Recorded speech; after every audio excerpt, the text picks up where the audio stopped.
So I just want to open by welcoming all of you here for this program. I'm so excited about the advanced data analysis features. Welcome, and I hope you really enjoy this program. It's going to be entirely demonstration of the new features, and I just want to start with the ones that everyone has access to, and those are the composite summary windows and also the new Brainscape Plot. I haven't told anybody about the Brainscape yet, so I think you'll be excited to see that also. So I'm just going to share my screen and pull up Listus. And I have managed to get a new add client file that allows me to, anonymize the clients, which I've now done. And these people, you see their names in there, those are the ones who have directly given me permission to use their information. So I want to start with what is absolutely my favorite window, which is the composite summary. It works very simply. It comes out of view and summary. And so this is a two-person session. One person was hooked up to sensors 1 and 5 and the other to 2 and 6. So we'll just start with person number 1's left brain. I always look at the exact same thing. Of course, you can use any amplitude windows that you want, but the thing that's the nice new trick here is that if you press the control key on the computer, you can now tap theta, alpha, my favorites, beta, low gamma, delta, and then I scroll on down and get mid gamma and upper gamma. And they all come up in the same window, thus the name Composite Display. You can't much see anything really here as the way it comes up. So what you have to do is tap the right arrow key. I usually hit it 4 times, but you're going to notice well, first I'll tap the down arrow key to make the data larger. But as I tap these keys, you're going to notice that the amplitudes actually decrease because tapping the right arrow key to separate each of these categories causes the data to be smoothed. And the smoothing is what causes the amplitude decrease. So I'll tap it 1, 2, 3, and you see how the data is separating now.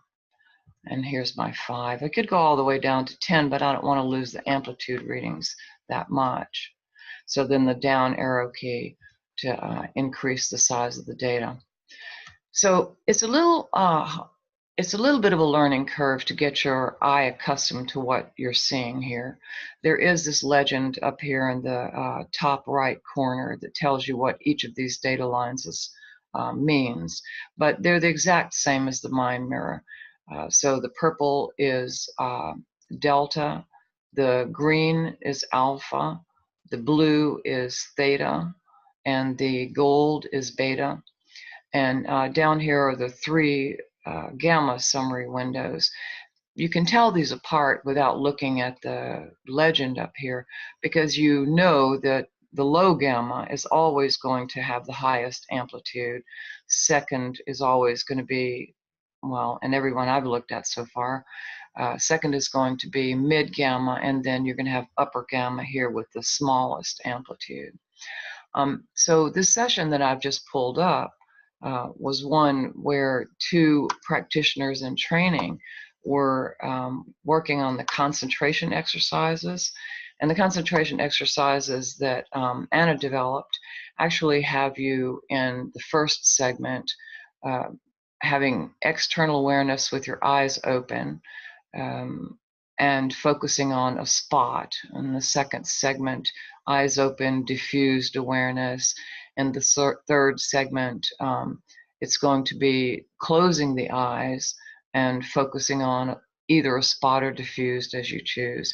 And then as it proceeds, then you are closing your eyes and you're moving toward the ability in the last segment to either have an in your awareness an internal spot or an internal diffused, and an external spot or an external diffused. So this one is the real test here to see whether you can hold your alpha. Alpha being the green here, right? So the second person in this session will just bring up the same windows, a little bit of practice. We'll go to the left brain windows here and go for theta, alpha, beta, low gamma. Oh, foof. Well, you can't press it very hard, but this will do insofar as showing you what it was I wanted to show you. And it's that this second person's alpha really came up when she closed her eyes, and you can see an enormous difference in her alpha.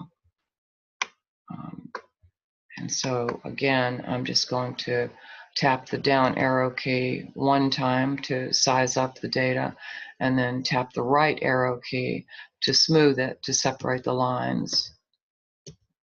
And then I'll tap the down arrow key one more time. And so look what happened here.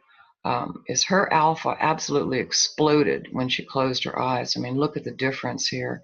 If you say, okay, kind of visual average other than this flare here, you could left click and say that she had 8 microvolts here, and here it's above 16. So she absolutely doubled her alpha.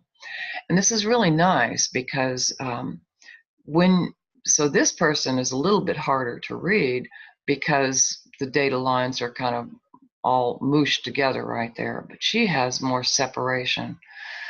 And so what you can do looking at this, first of all, you can see what happened over the entire course of the session for all of the categories rather than, scroll through the mind mirror 1 second at a time, which if you're doing a study is impossible, although that still has its uses.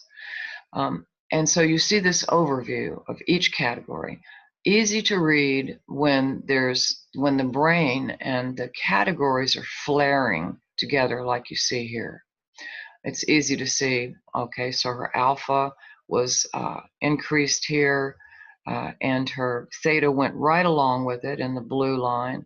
Her beta sort of increased here, so she might have been doing the external spot at this point. No real change in gamma, a few little bumps here. If you wanted to see that closer, you could just hit the down arrow key and see that there were actually some pretty good changes in alpha, but really from 0.6 to 1.4, so not that big a deal. But here you see that she really, her lines are overwriting each other, meaning that her alpha and her theta are close to the same amplitudes as her beta here. But when she closes her eyes, up comes the alpha, and then you can see the separation in the line. And you can also see that these lines are kind of tracking each other, right? See how they're doing? Well, now if you look at him, and this is a married couple, well, he's got a super dominant delta, which is this purple line. So where's his alpha? Way smaller than the delta amplitude. And then if you look at his blue theta in conjunction, sometimes he's dropping his alpha here. You see that? So delta is still the strongest amplitude. The second strongest amplitude is the blue theta. The third strongest amplitude is the green alpha. But then if you go over here, well, he's getting some separation and there's some tracking. Once he's well, this is the one to really test him on when he's trying to hold his spot internal and external, or diffused internal and external at the same time. And here he does a really good job of it. Even though his delta is very much more amplified than his alpha is, you can see that his theta and his alpha are tracking right here in this moment here. Although he's struggling much more than she is because she's got more tracking of the separation in the data lines for each category than he does here. So he's struggling a little bit more, and all of the stuff you can see instantaneously just by looking at these charts. I wanted to show you them first because they had this nice differentiation in their amplitudes once the eyes closed.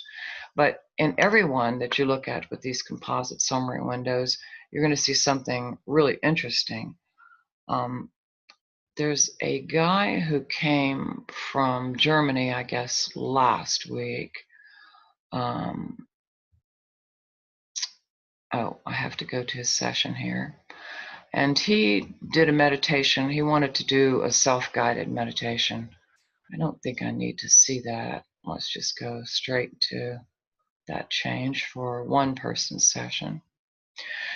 And he has his own meditation practice. So we did an animal sensualization, and you could see his composite summary, some very nice tracking. He had like a 98% or 99% training level rewards for awakened mind on 5, which was very impressive. So then he wants to do his own. And this guy is really neat, by the way. Not only a physicist who was in Atlantic City working with Boeing, he's like a physicist who works with a big airliner in Germany. He also is closely affiliated with Linda Tellington Jones, he and his wife both. And so he's buying a mind mirror so he can, so 5 taps, buying a mind mirror in order to be able to start working on some sessions with T-Touch, which is what she's famous for, that and the horse sessions that Anna Wise did in conjunction with her. So in his self-guided meditation, he called it the Room of Magic. So we'll just pull up his left and right hemisphere so we can look at both in conjunction with each other, which is really how you always want to do it, because a lot of people, most people have some asymmetry. Theta, alpha, beta, low gamma, delta. I have to count them. There's 7 that I want to see.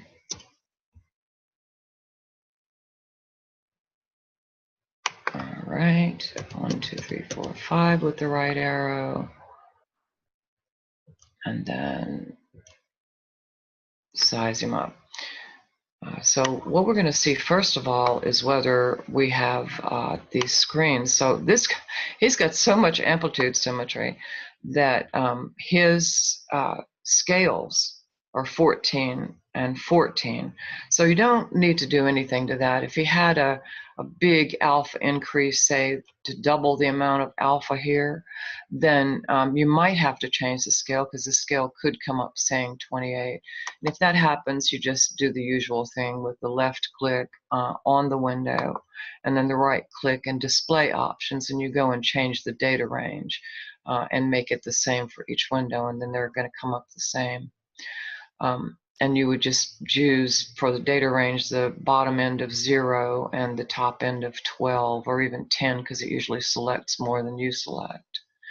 So the first thing you see with his windows is this beautiful tracking between his left and right brain. Look at that. I mean, his trace, there's not much difference in his left and right brain alpha. They're mostly peaking at the same points.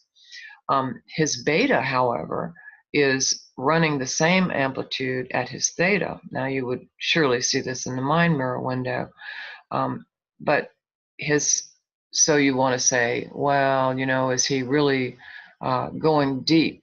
Well, he is, and he is one of these classic people whose story you can see from the gamma increases, because people who will have these big gamma bursts are going to typically have less theta, because their concentration of consciousness is going to be up there in the gamma. And so he's got more left brain gamma. You can see the scale changes here. But he has a very sight, and the same thing happened again. And his increase was also an upper gamma. So it's rare to see an increase in upper gamma. People will usually report that there's been some kind of transpersonal event when you see a big increase in upper gamma, and that would be right there from about let's see, half a microvolt to, that's going to be a microvolt and a half, more than a microvolt and a half. So that big of an increase in the gamma means that something really important happened here for him.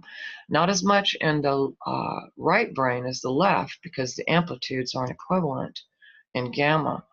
But the thing that I really wanted to show you was that when he had the big gamma increase, both in the left and the right brain, he had an alpha decrease.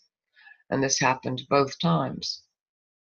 And I'm, because of these composite summary windows, starting to see much more clearly the really important, and I'm not sure I know what they mean yet, maybe you do, but there's some correspondence between alpha and gamma activity.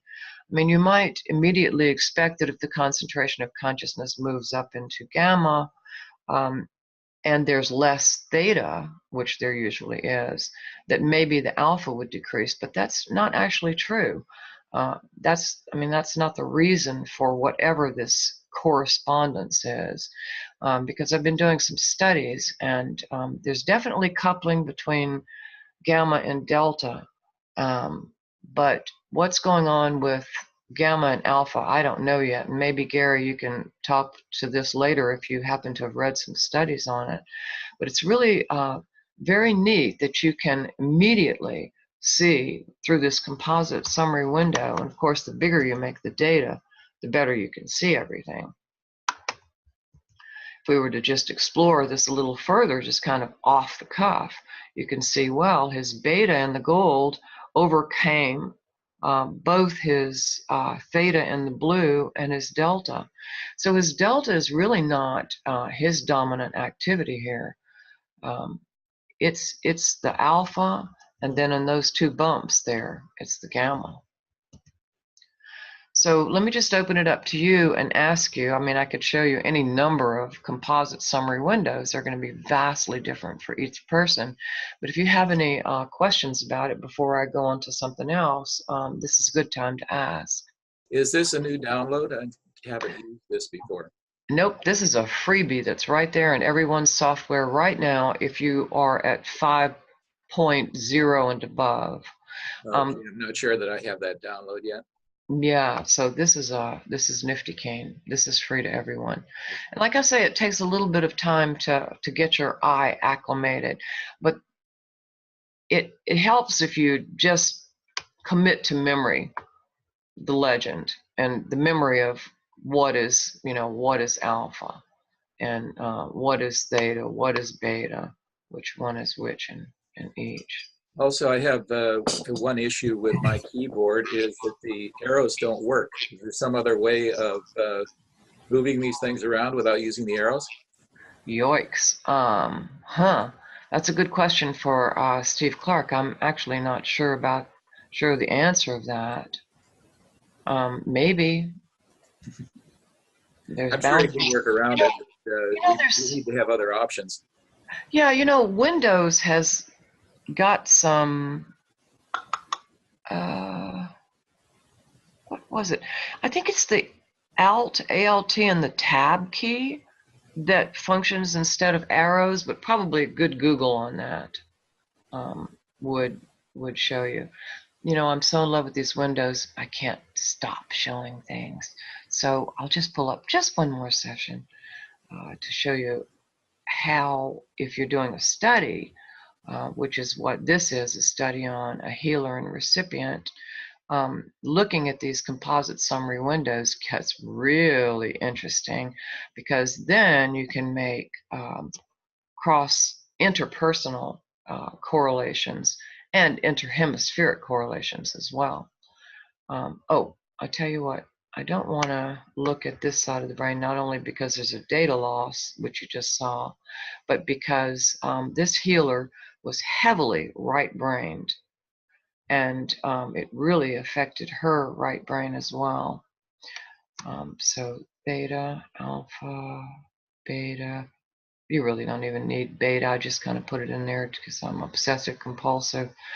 because usually beta is going to decrease as the alpha increases. So that's one less data line that you'd really have to look at. All right, so this is a session, as you can see at the top, with Fred Reibley and Felice Dubois. This was a healing session at the Monroe Institute, and he was working on a problem with her knee. She'd had a knee injury and was walking on ski poles. In fact, I just finished updating this study so that I could upload it to the website with all of these these new analytical tools included, so that you could come back and look at this study in detail. I'll have it uploaded by tonight.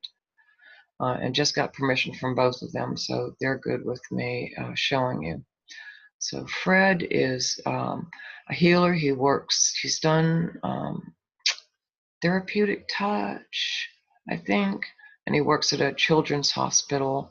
And Felice herself is a practitioner trainee with us, and she's a very evolved person who had a Kundalini awakening. And I had previously mapped her brainwaves at TMI during the Journey to Happiness program in June of 2017. And she, with the help of the gamma binaural beats that she and the others were listening to, could certainly access some gamma, and did access some gamma. But in a regular meditation, I didn't see a lot of gamma in her. By the end of this healing session, she was producing a great deal of gamma. I don't know if you're seeing this here. Let me see if I can get rid of that somehow. So I can spread, yeah, here we go. Spread these screens out. All right, so this was like a 19-minute healing session.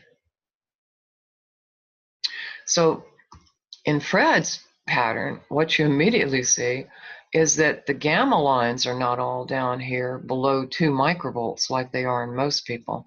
Instead, he's got so much right brain gamma that his gamma, this fuchsia color, is up here, and this red, his mid and low gamma are way up here, almost as big as his green alpha, which is pretty astonishing.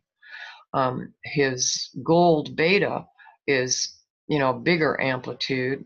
I'll show you his brainwave pattern in a minute, so this makes a little bit more sense. I'll show it to you now.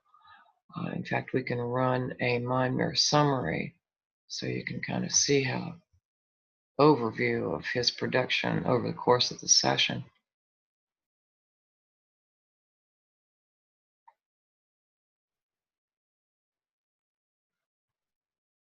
So all that gamma is going to flow down into the beta. So this isn't saying that he was stressed or anxious or had a lot of verbal. He had no verbal going on. He was just pure intuition. So this is his pattern. Look at the gamma. So this is his low gamma. This is his beta, of course. His mid gamma and his upper gamma. So his right brain upper gamma is pushing out in amplitude, the mid and the low gamma, and even the beta. So he could just forget about him having any mind mirror summary scores. He's so far beyond what the software understands his pattern.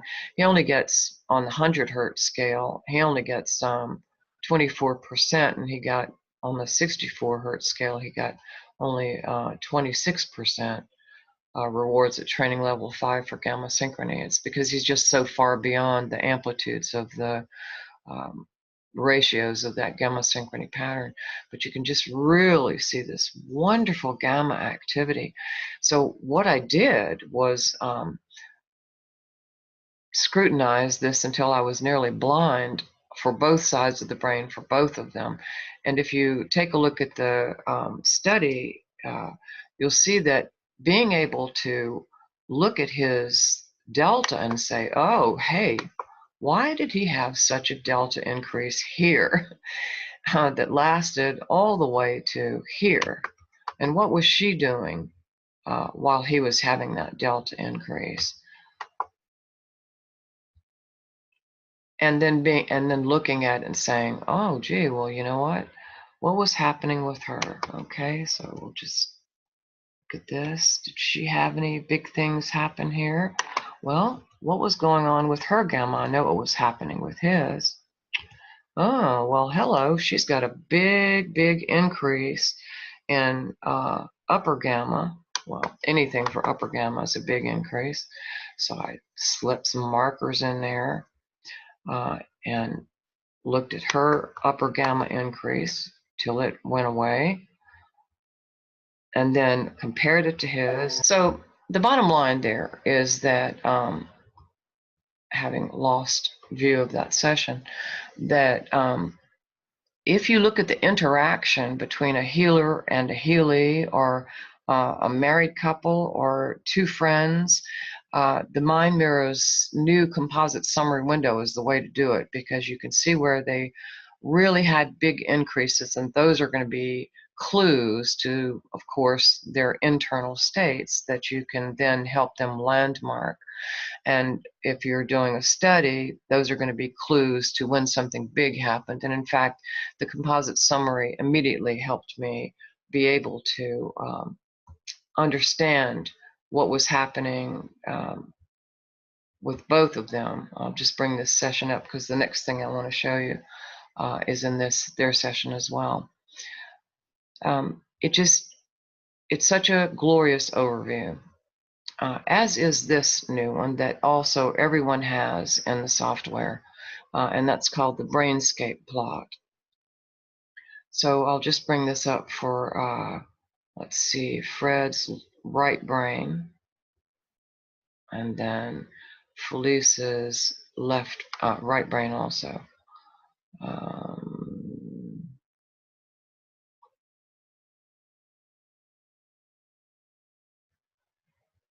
Sorry if I seem kind of dinged out. I'm on about 4 medications. My poor little brain is suffering a bit. It's a good thing we're not plotting my brain today, although my verbal is probably doing that for me, and I apologize. All right, so here we go. So I've always kind of coveted this plot. This is something that I saw other programs have. I think I saw it in BioExplorer or something. I just have to remember how to control it. It's brand spanking new. There we go. Now, Steve Clark is going to add a scale to this so that when you're comparing one person's brainscape with another's, then you get on the same scale. Right now, you really can't tell. But what you can see is the frequencies across the bottom, and then the timing, whereas the most recent event is going to be up here in the front, and the oldest events in time are going to be here in the back. And so I saw this for Fred and Felice, but I didn't, I was thinking that all of their activity was happening in gamma. So if I use the right arrow to change the scale, look at Fred, 50, 60, tons of activity up here, 80, 90, just like you saw in his Mind Mirror summary, and big waves up here in various frequencies from the last of the session to the front of the session. He's just got a lot of stuff going on. If we change the scale for Felice to the same 90, we could make it go 100. You just don't see that. She's really not operating in these high frequencies hardly at all, except for some 60 hertz noise right here. Kind of crosses the channel.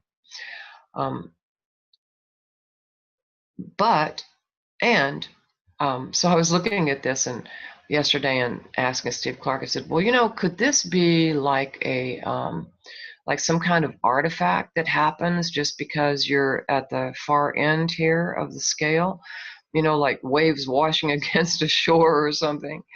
And he said, no, that's real data. And so I said, well, look at this. And he showed me this very cool thing that totally made sense of their session.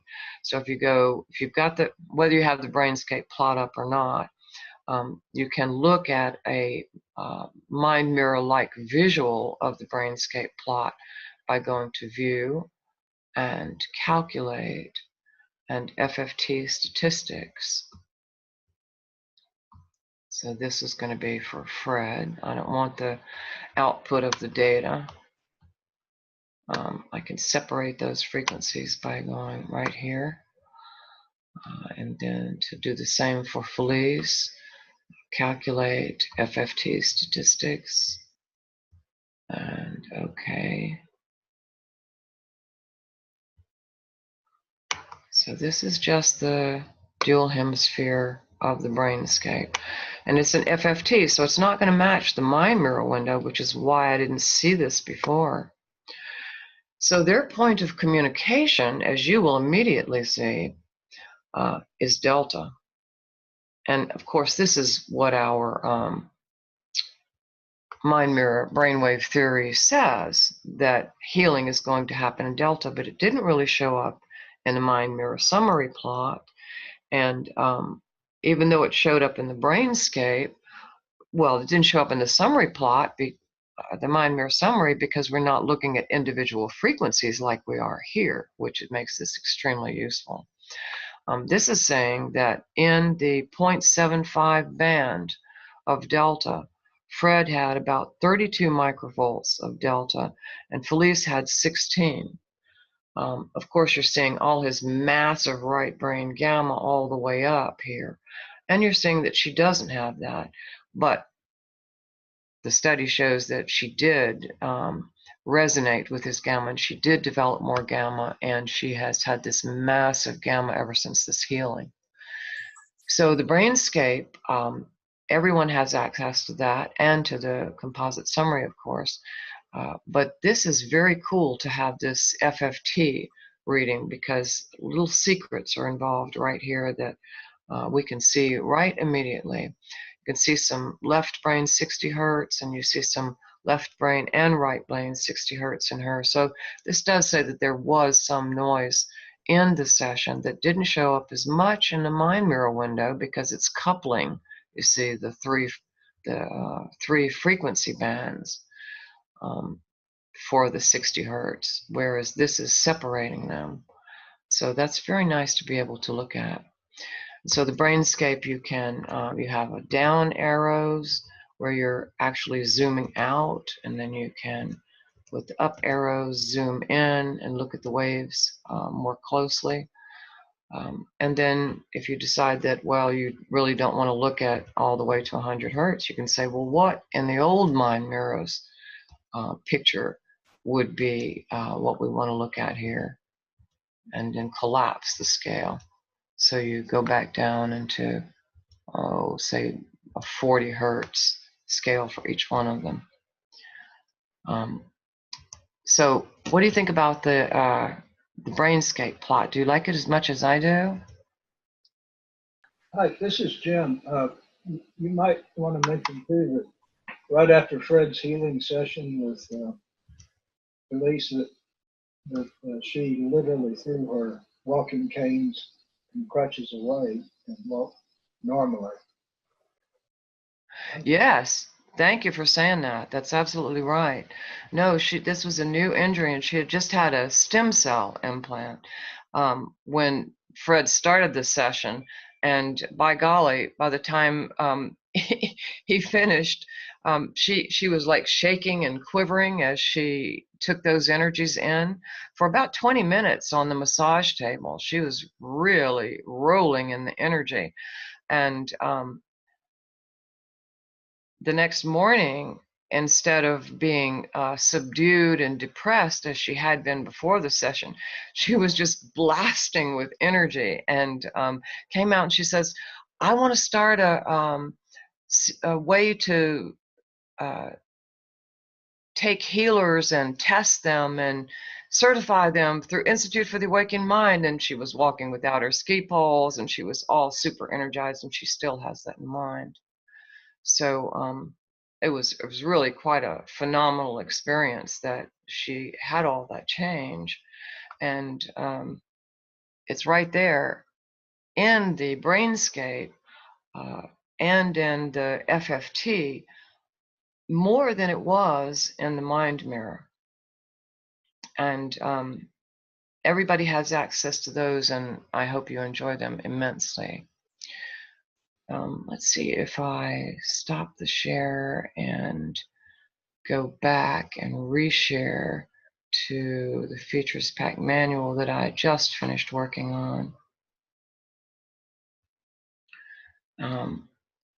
And it lists everything that's in there. So the Features Pack consists of Coherence Reports, the pattern editor. We already had that. Gary wanted that in the software, and a couple of people bought that. And when they upgraded from the pattern editor to the Features Pack, Steve Clark credited for them for that, and it's only 60 pounds more. If you buy the Features Pack and you haven't had the pattern editor, then the cost is 150 pounds, and believe me, you'll see why it's so much worth it. The Coherence Reports, that's really the key to it. It's a powerhouse. It's really kind of changing the way I'm viewing how to analyze data, and even how to do self-training. And I'll explain that to you as we move along. So the Coherence Reports, the pattern editor, on previous programs, you've seen us talk about resonant frequency tuning, where you are using the pacer to inhale and exhale according to the pacer's rate at different numbers of inhalations and exhalations per minute.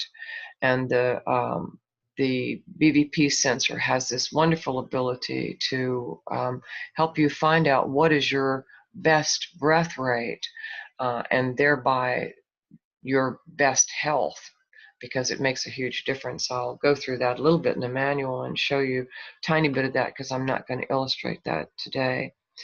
Now, the emotional state meter is something that Peter Staples worked with Steve Clark to develop. That's really nice, and I will show you that live. And that is if you have a GSR and a temperature sensor, and they're using both of those at the same time. It is a quadrants. It's made up of 4 quadrants. You do have to have a temp sensor. And at the end of this program, I'll tell you how you can get one, how we can each get one for less money by buying in bulk. They've got those on sale right now. And if you like the ES meter enough, you may well want to consider buying a temp sensor. Voice synchronization. Oh, I'm happy to report that we now can record into the session. This is something I have been begging for since starting to work with Ballistas.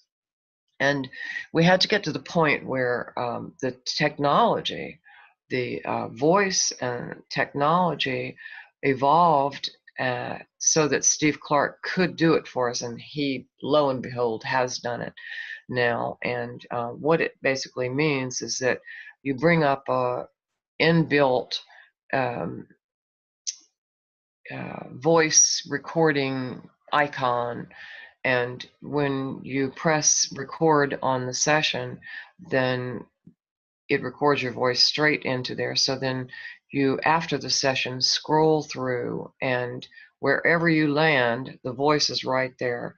So if you're a self-trainer, then you're able to find the place where you said, oh, I'm going into a higher state of consciousness now. Although if you did it for an hour-long session, you might have a little trouble finding that if that's the only thing you said. But if it's a 5-minute session, you will find it. And then you'll be able to put in a marker. Of course, you could put a marker with the enter key as well. But if you wanted to say, I'm going into a higher state of consciousness, and then, 5 seconds later, the sphere of light.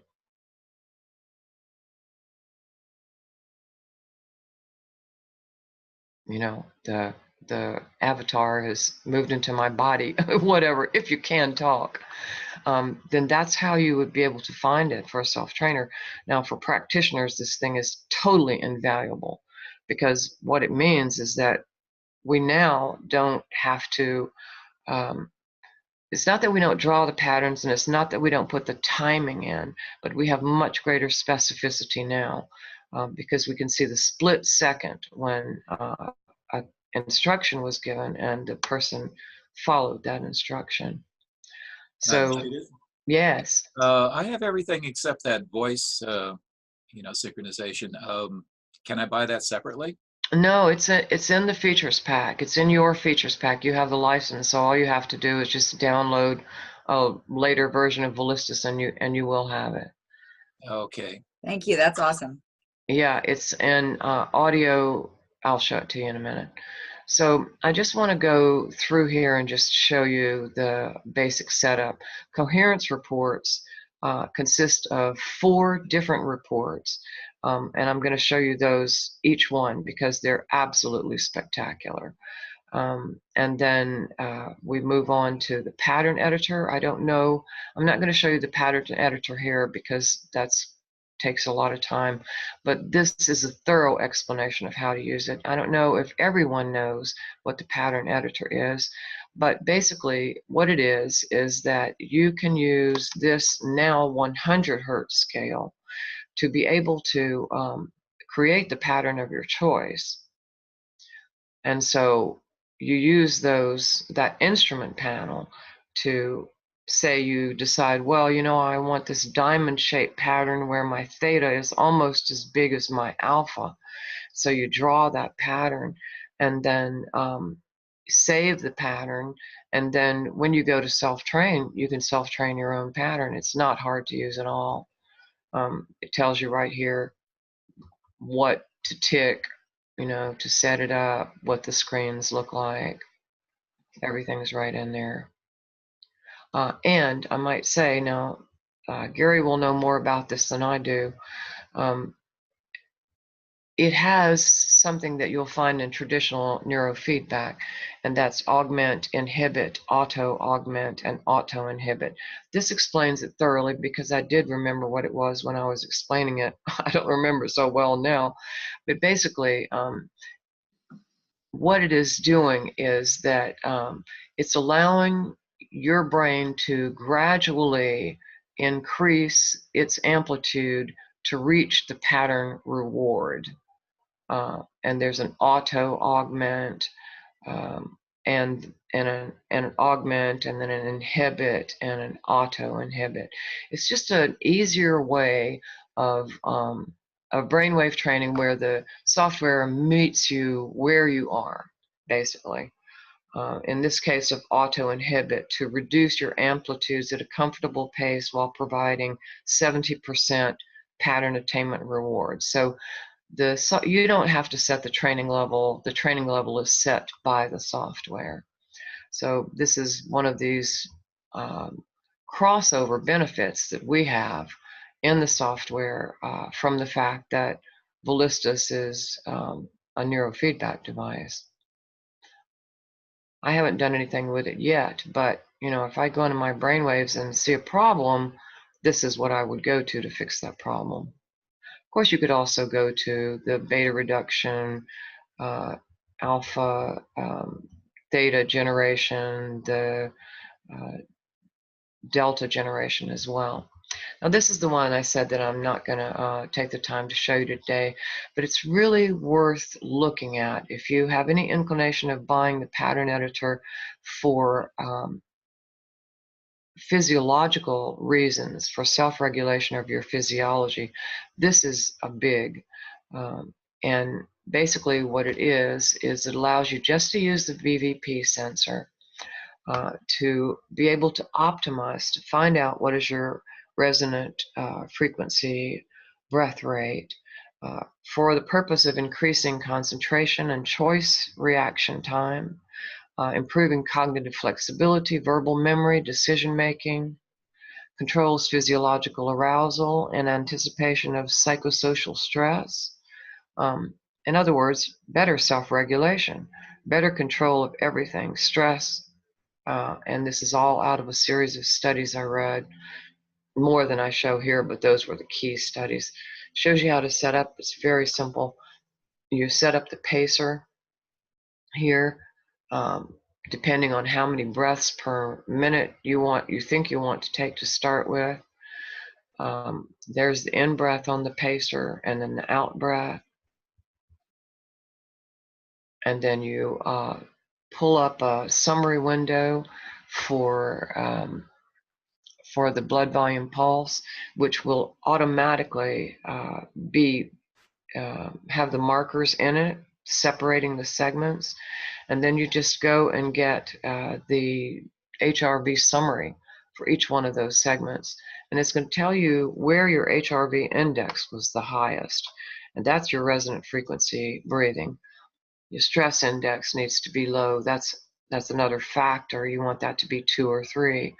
If you see a stress index of 2 or 3 and an HRV index of 14, and then a stress index of 10 and an HRV of 5, well, then you're going to go with the lower stress index, right? So, so that's really a nice thing to train for. And then I said I'd talk to you about the emotional state meter. I just want to show it to you very quickly here because I'm going to show it to you in a session. Essentially, what it is 4 quadrants, and there's a sphere that moves to one of these quadrants depending on the GSR reading, which is on this horizontal axis, and the temperature reading, which is on this vertical axis. So the sphere will move into relaxed and attentive, or active involvement, lethargic or drowsy, or panic. So that's another terrific self-regulation modality as well. And then voice synchronization just shows you how to set it up with the voice recorder. Since you asked, Donna, so simple. It's under accessories, synchronized audio recorder, and then it tells you that you can set the master volume for however many bits and bytes and stuff you want.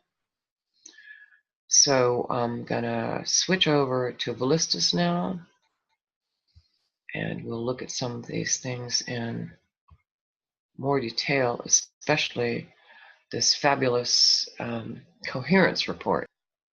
So I'll just go ahead with this and first show you, it doesn't actually matter which one. The important thing here is that if you look at a mind mirror summary for a session, and we'll get 2 of these so you have these as a reference. All along I've been saying, oh, you know, if you're doing self-training, you don't really need to enforce symmetry because if once you move down into theta, well, your brain waves are going to synchronize. And that may be true. But it turns out, since I started studying coherence and what it is and what it means and its importance in terms of consciousness expansion, what I've realized is that you do need to train. All trainers need to train with enforced symmetry on, because coherence is so important. First, let me define coherence. Coherence means amplitude symmetry, interhemispheric amplitude symmetry. I'm going to just close this out because we don't need it right now. If you look at this animal sensual meditation, this is the same couple I showed you another of their sessions, the internal and external concentration exercises. They're very, very different patterns. You can see that he's operating with high amplitude alpha, way down in the lower frequencies, and very little beta gamma up here, whereas she has really 100 hertz gamma synchrony pattern over here on the right, and 100 hertz awakened mind pattern on the left. But if you look at their patterns and you say, well, you know, they don't seem, they seem like they're pretty symmetrical. Normally we would look at this and say, not a problem. Well, actually, what the truth about brainwaves is that if you are looking at people from moment to moment, well, then what you actually find is that their brainwaves are very busily behaving in very different ways. No. So, for example, and animal sensualization, where there's a lot of focus, lovely focus on alpha and becoming an animal, imagining yourself as an animal. And that alpha focus, especially at the point where you are going to move into your theta, which is the point really of this meditation, to go down, once your alpha is stable, to go down into your theta to get information, which would be, say, about here during the session for sure. It would be in their theta by now. Well, pattern has changed a pretty good bit for both of them. But even so, watch the movement of alpha here. Okay, so this, you would call this a splayed alpha, basically, where the highest amplitude in the left brain is at 10.5, and at in the right brain it's 9. So the peaks are different. Okay, so let's look at the pattern over here. Okay, so sometimes his 10.5 alpha is just as amplified as his 9 hertz alpha. The 9 hertz alpha peak, where that amplitude is greatest, is telling you that he's very connected to his theta, and indeed you can see his connection in theta. But once we get the mind mirror summaries, all of that information is filtered out. We've lost it. We don't know that the amplitudes are varying. It's telling you that most of the time he was in 10, his peak was at 10 hertz alpha. But what about the times when it was in 9 hertz? Well, where you can get this information and where you can really see amplitude symmetry and asymmetry is in the coherence reports.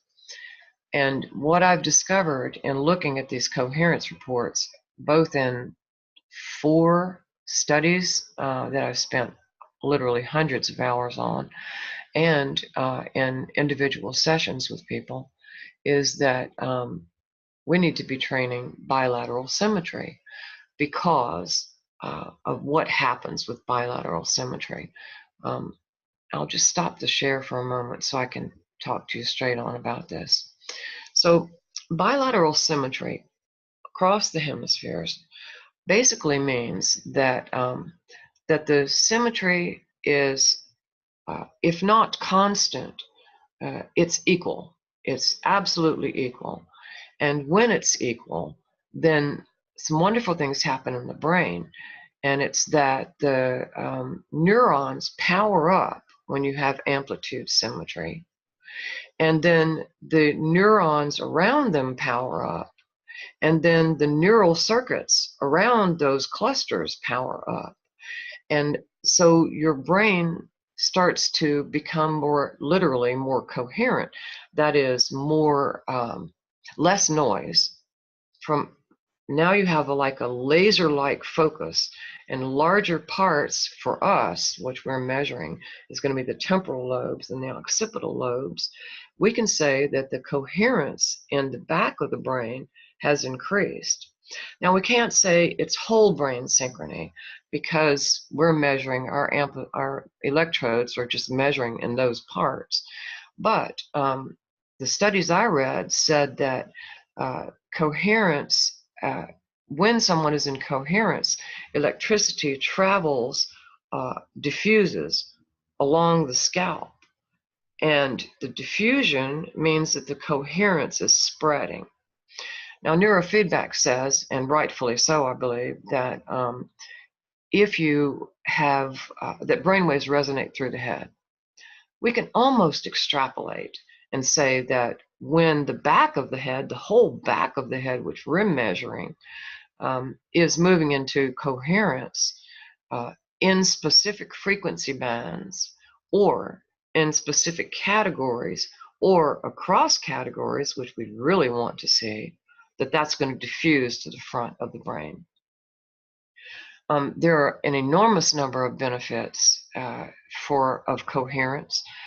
More, not just the laser-like focus, but now the brain is talking to itself. It's like the difference between having an old broken down Volkswagen and a purring Jaguar, you know, and that everything is just operating with such tremendous efficiency. And this is when people move into peak performance, when brainwaves become coherent. And then at the far end of coherence, we can predict synchrony, which is that the waveforms couple. And they move from a level of coherence into being the same waveform. They're moving with perfect coherence. So I have found that a lot of people, myself included, don't have high levels of coherence, have in fact symmetrical preferences. And the coherence windows are what has revealed this and made me realize that we all need to be self-training with enforced symmetry. So for instance, let's look at the 4 coherence windows. Of course, they're going to be under view. The first one is the COSPAR plot. I don't find that one terribly useful, and I'll show you why. This is the one that we developed. Someone asked for it. This is how we ended up with these coherence windows. So this is the default setting is 95%. So what you look for on the coherent spectral array, which means time across the bottom and frequencies in the left hand, is you're looking for a density in the yellow dots, each of which is 1 second of information. So then you would say, okay, well, where are his yellow dots the densest? Well, they're really looking like 20 to 30, but you know, you have to really search through these dots, and that's kind of silly. Although there could be some really great uses for this. If you saw a solid line of dots at 60 hertz, well, you immediately know you have some 60 hertz noise, which we really don't want to see at all. But it gets a little bit more useful when you left click on it. There we go, and hit your right arrow, and then you can control the coherence percentages. So if you say, well, at 90% coherence, what would the spectral array look like? What about 85%? Well, now you can see things a little bit better. There is coherence. You can see a density of dots. Okay, now you see his alpha, a big alpha coherence right here. So, you know, it's interesting, but it's a little slow. What's fast is to look at view, coherence reports, and the correlation coefficient for the same person. And now you can immediately see that the high coherence in the correlation coefficient window is at 0.8. So I'll just put a little line there. There we go. So he has got interhemispheric coherence between, you'd have to say 6, maybe 6.5, certainly 7 hertz, because this is frequencies across the bottom. 0.8 means high coherence. And certainly in his 7 and his 8 and his 9. And that's exactly what we saw in his mind mirror summary. So here he is in 7 hertz and 7 to 8 really in this band of theta. And sure enough, this is saying where he's the most stable. And then if you look at her and get the correlation coefficient,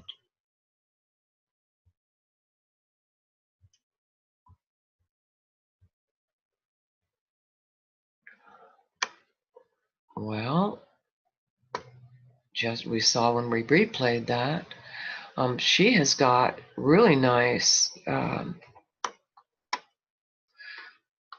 and high score. Well, her highest scores in her delta and in her 80 hertz gamma.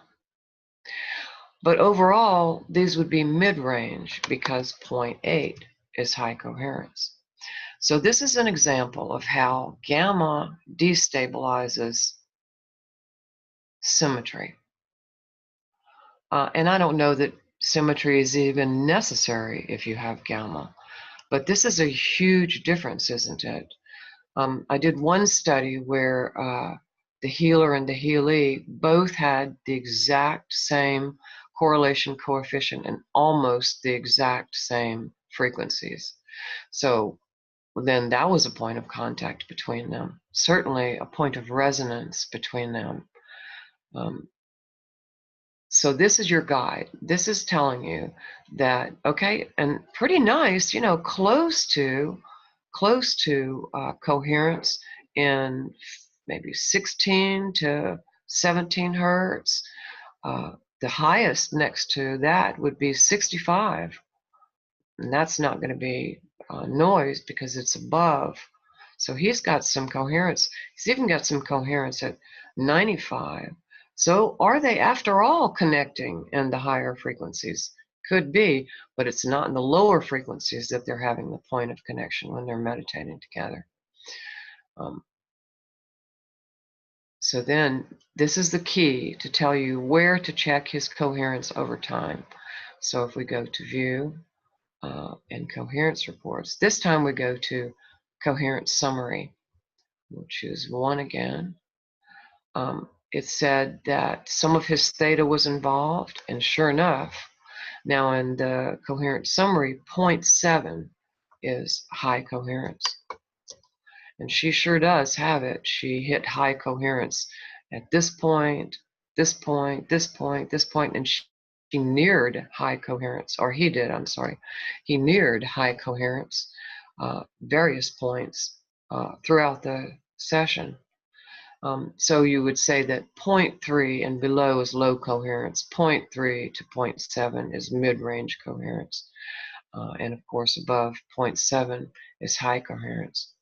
But then we can say, okay, wait a minute, it said 7 and 8. Well, what about his alpha?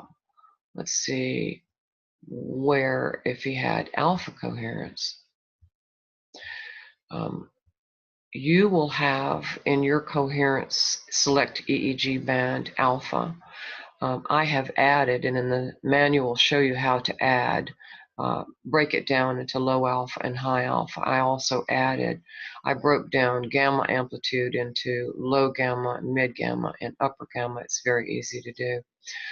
So if we want to check his alpha, whoa, look at this. And what you now see is that his coherence increased quite sharply throughout the session. So the longer he was meditating in his theta, with his theta not increasing a lot from the original basic reading of 0.05, but steadily increasing. He's got a major increase here in his alpha coherence, which indeed I broke down because I wanted to see, well, which alpha, high alpha or low alpha? So I just went to, and the answer is going to be obvious. It's not going to be high alpha because he's got it in theta. You can just take a look. Yeah, it's nice, 0.7. But he's not reaching the high coherence except right here. Again, you can see that his bilateral symmetry increases over the course of the session. Where it really increased, most impressively, is in his low alpha. It's not as hard to do it if you're not doing 2 people. But look at that massive, beautiful coherence in low alpha. So now you have to look at these and say, okay, so either his increase in theta. And not just his increase in theta, but his increase in theta symmetry caused the alpha increase in symmetry, or vice versa. Our theory says that if you increase alpha symmetry, that you're going to increase, if you increase theta, you're going to stabilize your alpha bridge. And it sure looks like that's exactly what happened. This is phenomenal. I haven't seen anybody with coherence this high. I mean, he's almost at 1.95. So you see that we look at the mind mirror summary and we say, well, yeah, you know, we look at his pattern, we say, okay, well, so you don't see that because the thing is moving, right? Because it's moving at every second. And you say, well, you know, maybe that's not even that important. Maybe he's working in his left brain alpha, or maybe he's sensing in his right brain alpha. But it is important because those neurons, neural circuits are lighting up in his brain, and his whole brain is becoming more coherent. And there are phenomenal benefits. Well, he's got some delta happening too. Phenomenal benefits of coherence, and they're all outlined in the features pack guide. Now, another thing that's really nice in the coherence reports is hemispheric balance. So this is an FFT window, and it's showing that it's wiggling. Why is it moving? Oh, how weird. I never saw this before. Never saw it move. Let's get rid of that so we get a... That's something I didn't know existed. I wonder if we could keep that on during the whole session, like we do the brain mirror, just to see moment-to-moment changes. So this is an average. So you see, actually, that left brain dominance across all frequencies that doesn't show up that much. Now, Steve Clark is going to repair this. I've just brought this to his attention, that you can't hardly see the numbers. But you can see them probably well enough right now. That 0.2 there, an asymmetry that is below 2.2, which is 20% and below, is irrelevant. Don't care about it. But above 0.2, above 0.3 is something to be concerned about if it's not a result of a higher state meditation, you know, where you're flying out to the stars or something. In that case, you might not have amplitude symmetry. And in the healing session with Fred, for example, his brain waves were completely over here in this screen in the right brain because he was so far dominant in his healing in his right brain.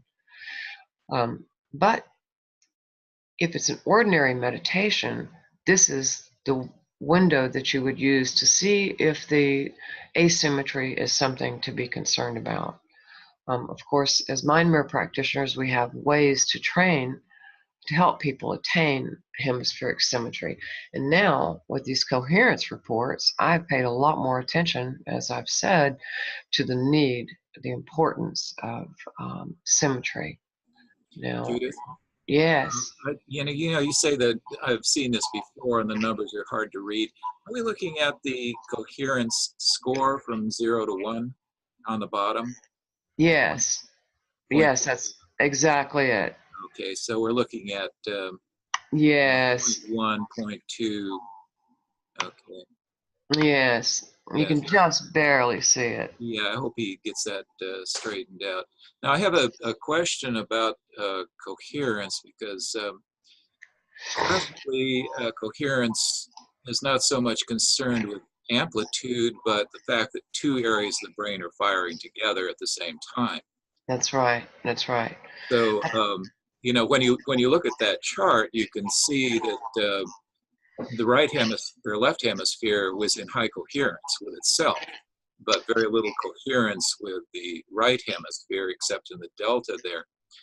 The other thing is that sort of rule of thumb, you know, and you may have seen something different on this, but the kind of rule of thumb that I go by is that alpha and theta, delta should be at 0.7 or above, whereas the beta and gamma frequencies generally are considered to be at 0.3 or below, is to be considered, you know, a more healthy range, because the Do you mean microvolts? You're talking about microvolts in the mind mirror? No, I'm talking about the coherence score.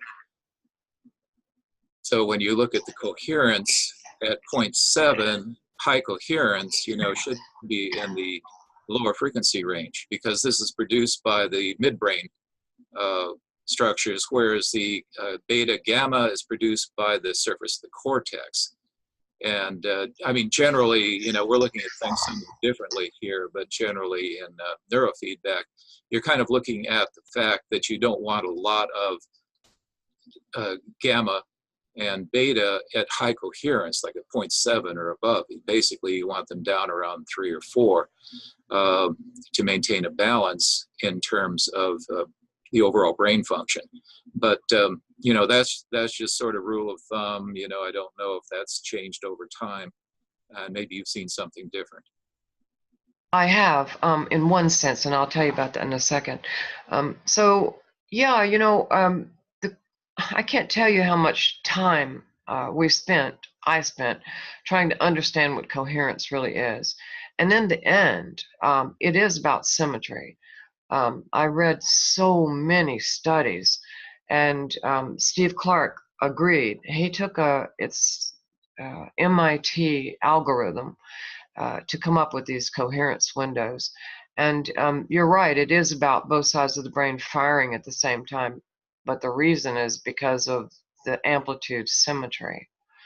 And then the other thing is that I'm not, you know, we're going to have Leonardo Mascaro on this program in December, and he is a mind mirror practitioner who's also a neuroscientist, and he's coming out with a new book, and he's going to talk to us about brain networks. I don't know much of anything about them, but what I have, insofar as what part of the brain produces gamma and how that would affect other parts of the brain and networks and the thing you said just then.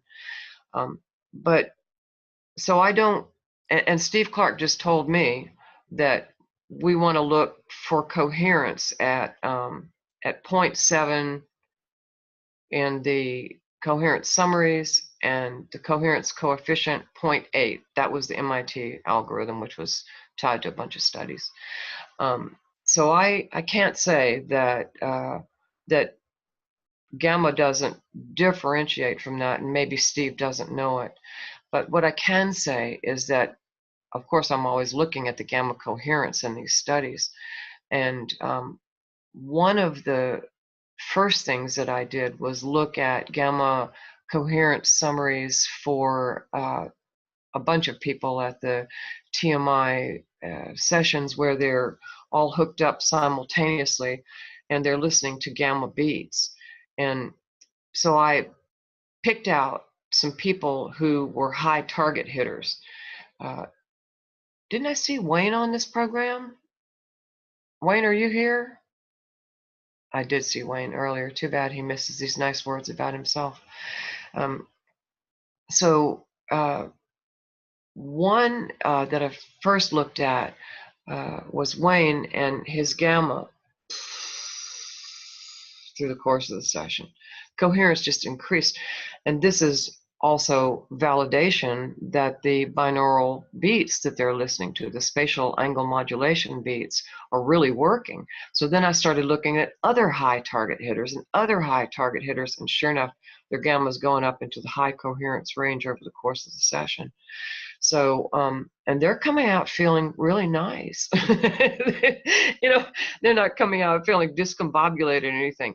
Their gamma is serving to do what gamma is known to do, and that is to make the brain more coherent and bilaterally symmetrical, and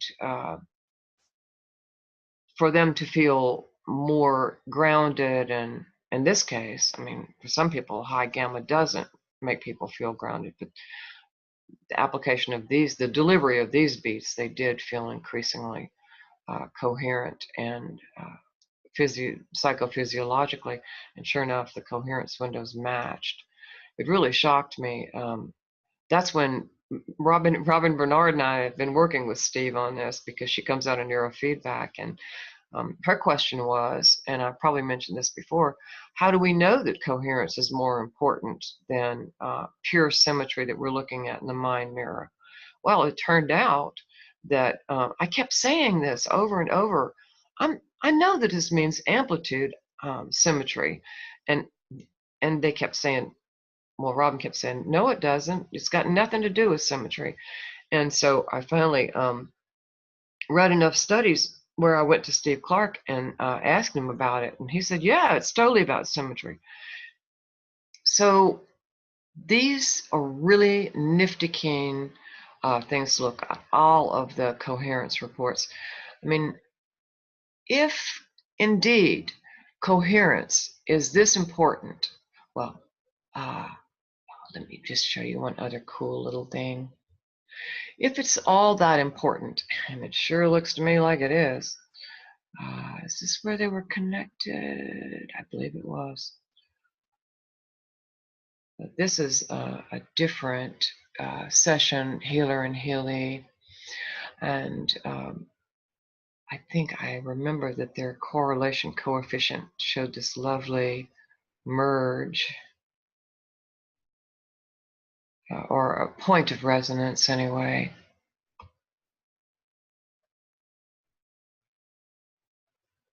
Yeah. So the Healy is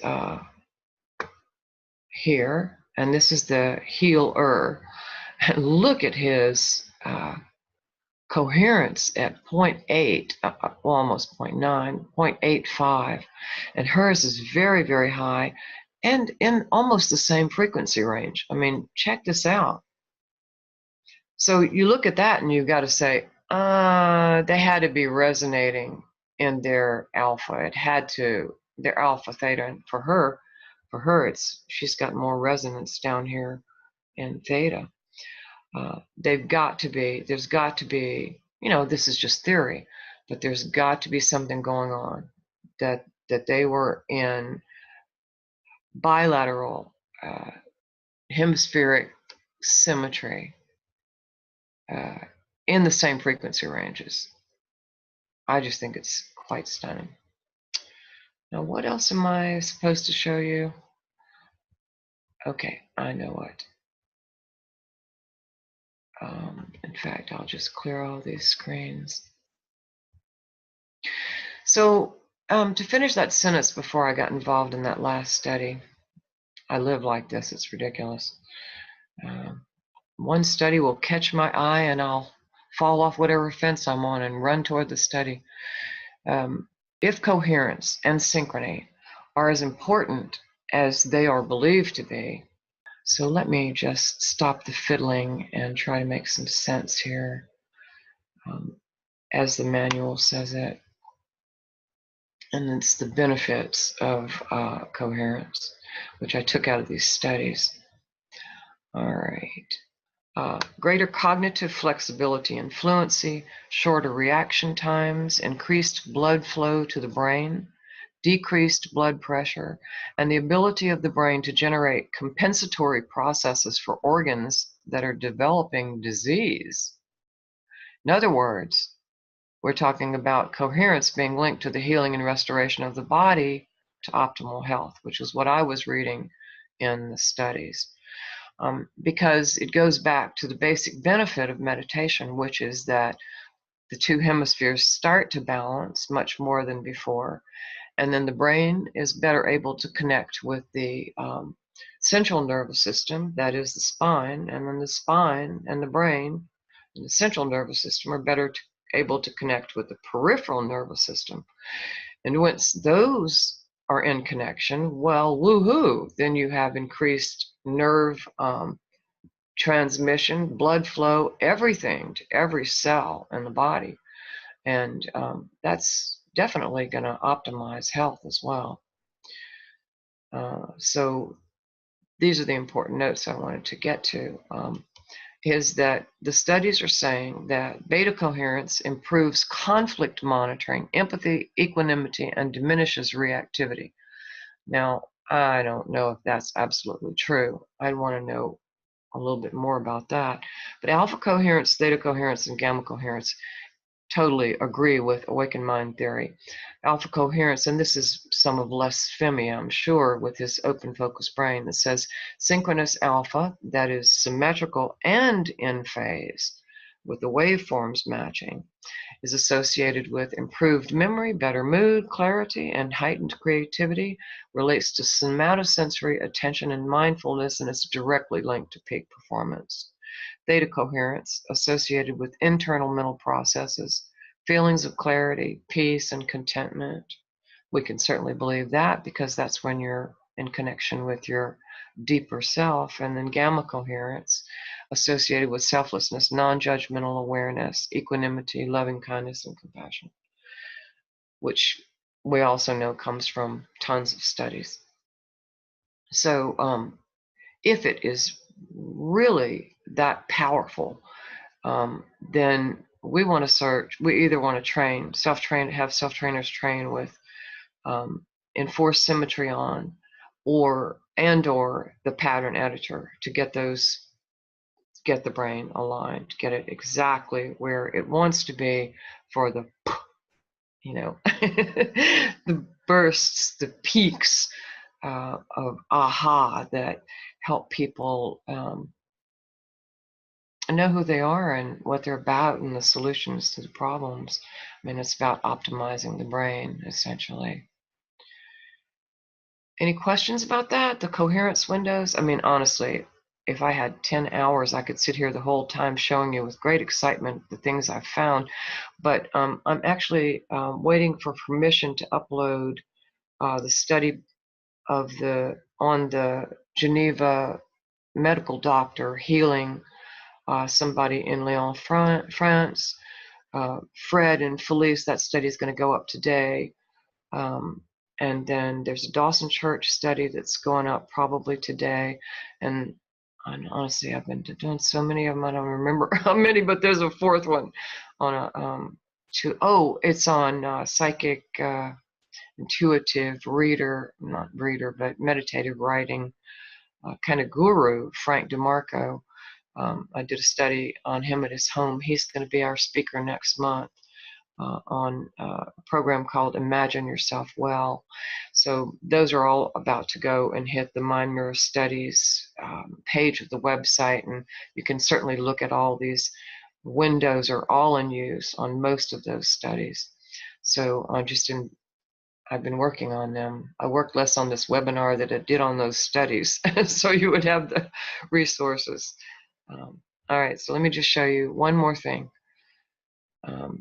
And this is a little session of mine with a frontal hookup. And I just want to show you the, here we go. I transferred it, so I have to bring up a screen set for it. I have lots of screen sets. No, don't override it. Okay, so this is just to show you that it's a frontal hookup, so excuse the not great brainwaves. There are a lot of awakened mind flares, but they're aided by the fact that when you have a frontal hookup, your alpha peak, if it's at 10.5 in the regular electrodes position, it drops down to 9.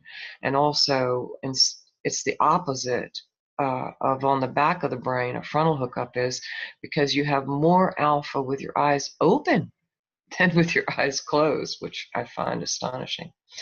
And here, all I wanted to show you is the ES meter.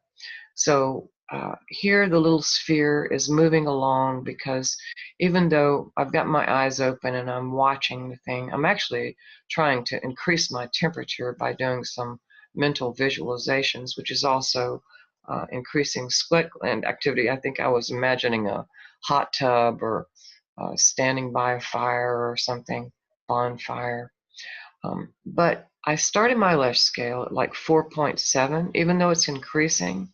You don't see it moving a lot on the GSR axis here because it's only at 5.0 now, but it's moving a little bit.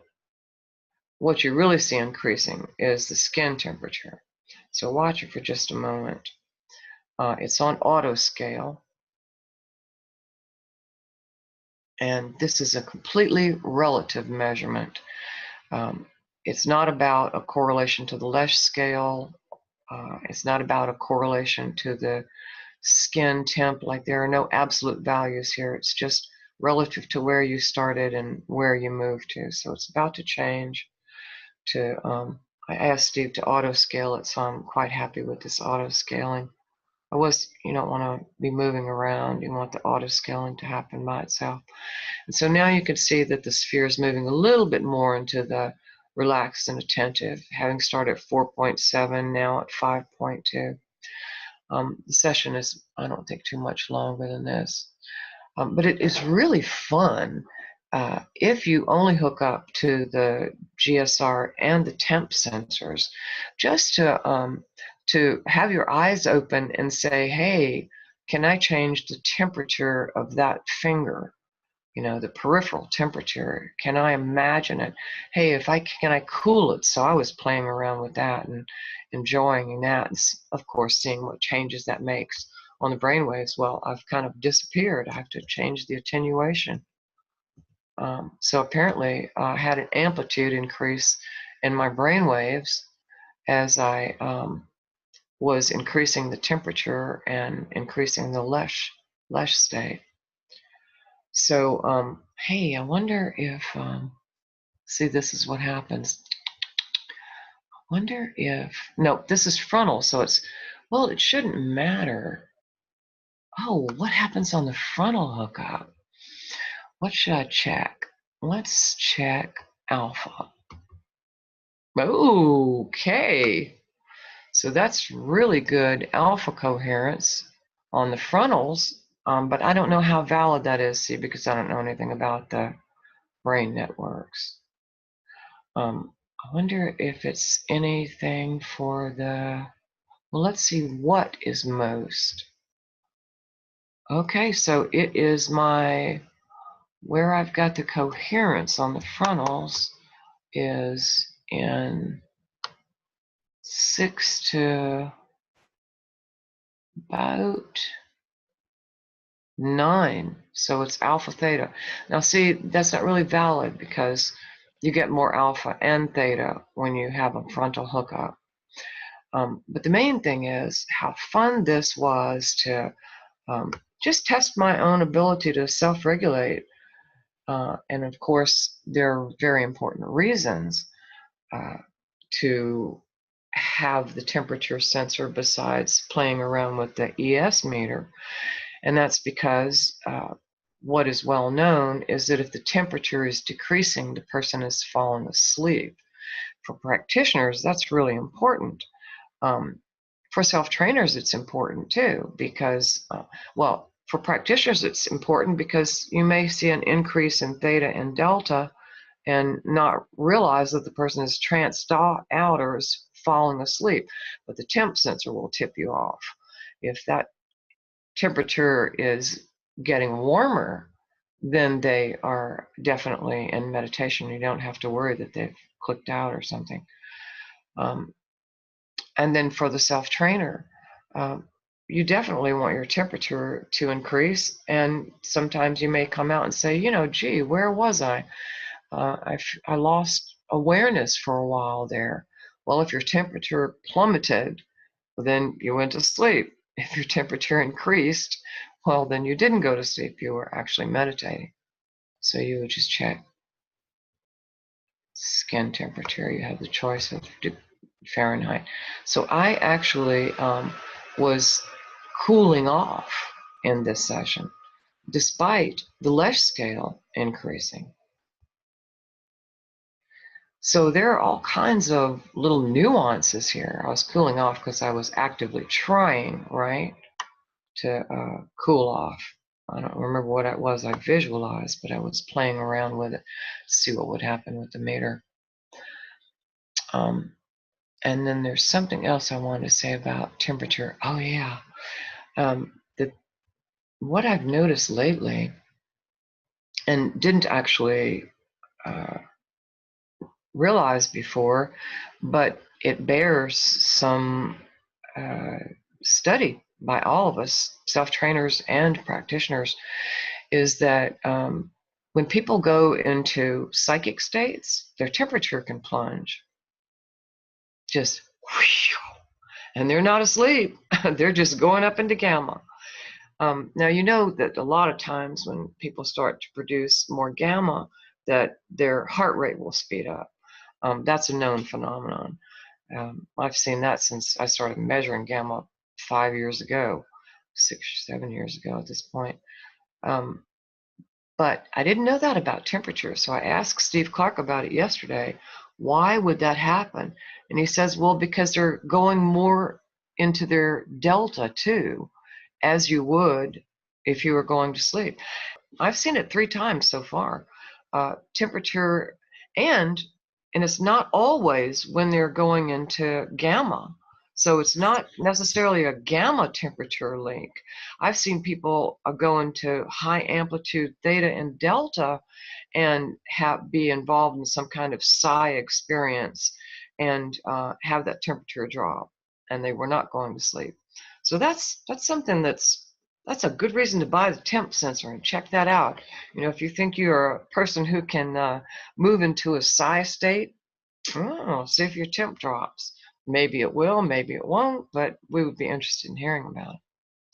And so this brings me to something I want to say before I open up for questions, is that this temperature sensor is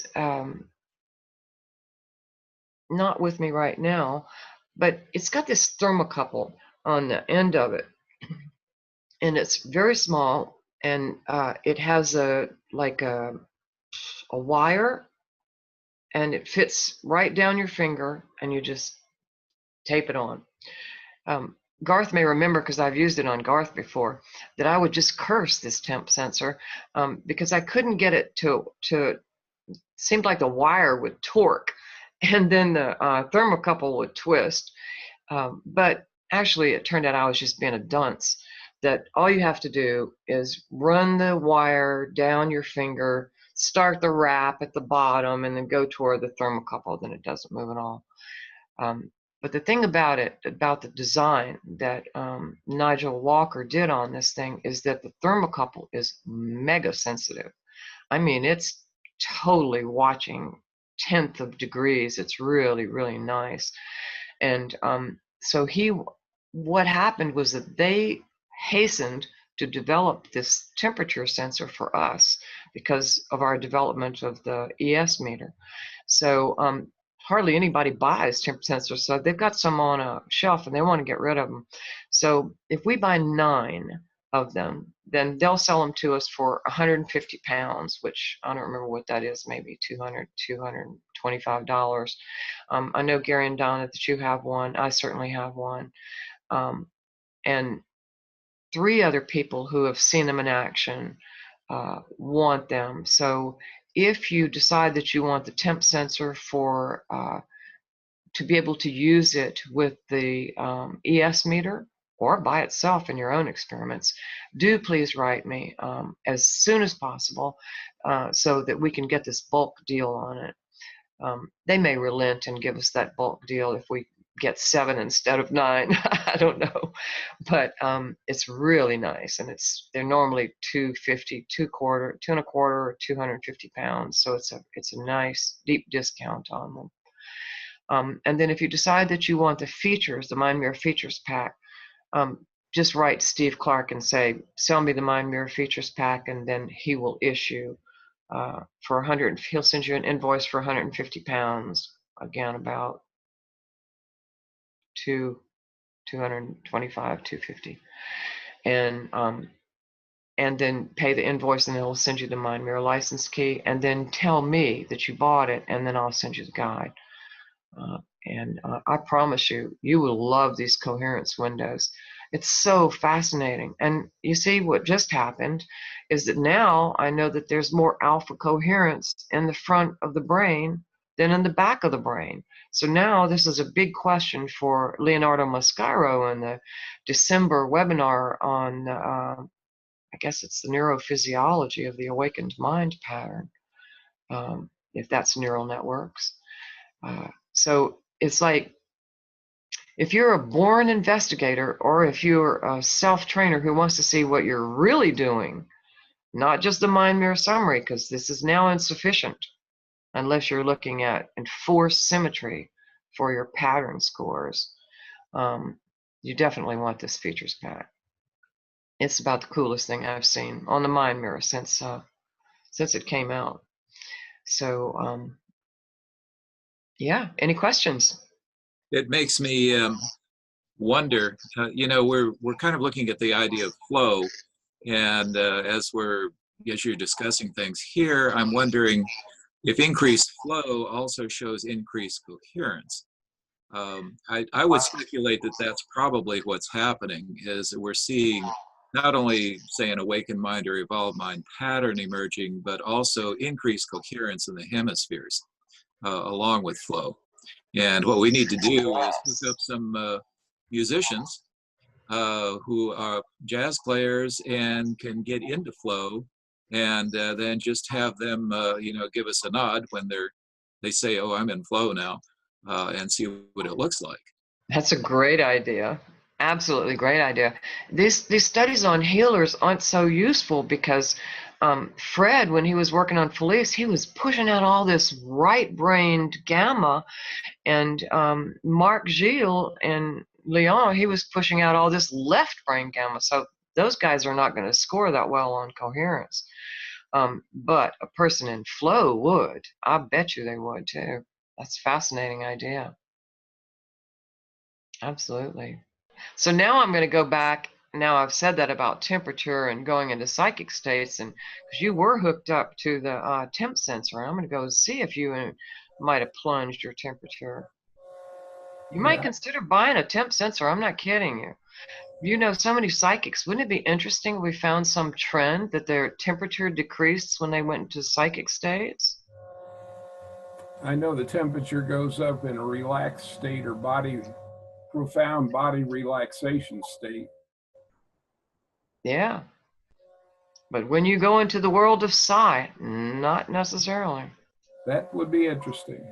It would. It would indeed. So thank you all for being here. I hope you're as excited about these new features, because I think they are going to step us more firmly into the research field, and